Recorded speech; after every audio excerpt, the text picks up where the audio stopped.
Барлығыңызға сәлем достар, каналыма қош келдіңіздер. Бүгін сіздерге өте дәмді, жұмсақ болып шығатын хош иісті печеньенің жасалу жолын ұсынамын.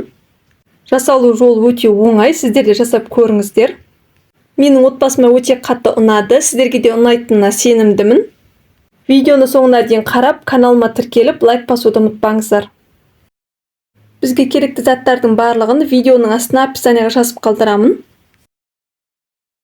Ең алдымен ыдысқа қантты саламыз. Оның үстіне шым-шым тұз саламыз.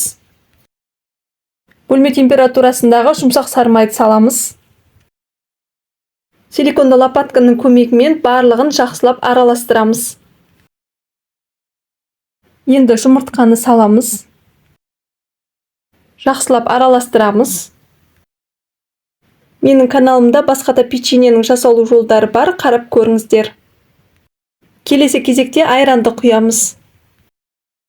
Жақсылап араластырамыз. Сонан соң қопсытқышты саламыз.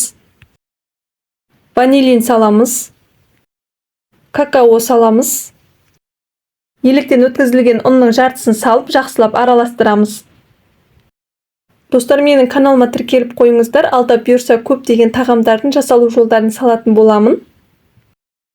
Енді қалған ұнды саламыз.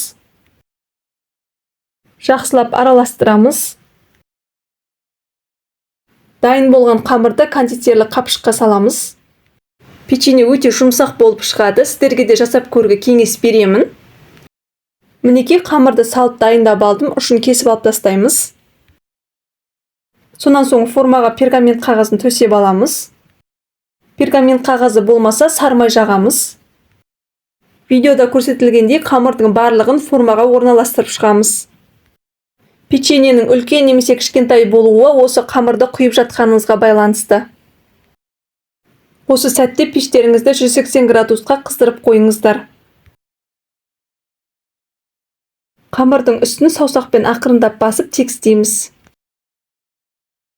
Алдын ала қызып тұрған пеште 180 градуста 15-20 минуттай пісіріп аламыз. Мінекей достар, өте дәмді, жұмсақ болып шығатын печеньеміз дайын. Жасалу жолы өте оңай, жылдам дайындалады. Менің отбасыма өте қатты ұнады, сіздерге де ұнайтынына сенімдімін. Дәмі тіл үйіретін печеньені сіз де жасап көріңіз. Осы видео ұнаса достар, каналыма тіркеліп, лайк басуды ұмытпаңыздар. Сіздермен болған Ақшолпан.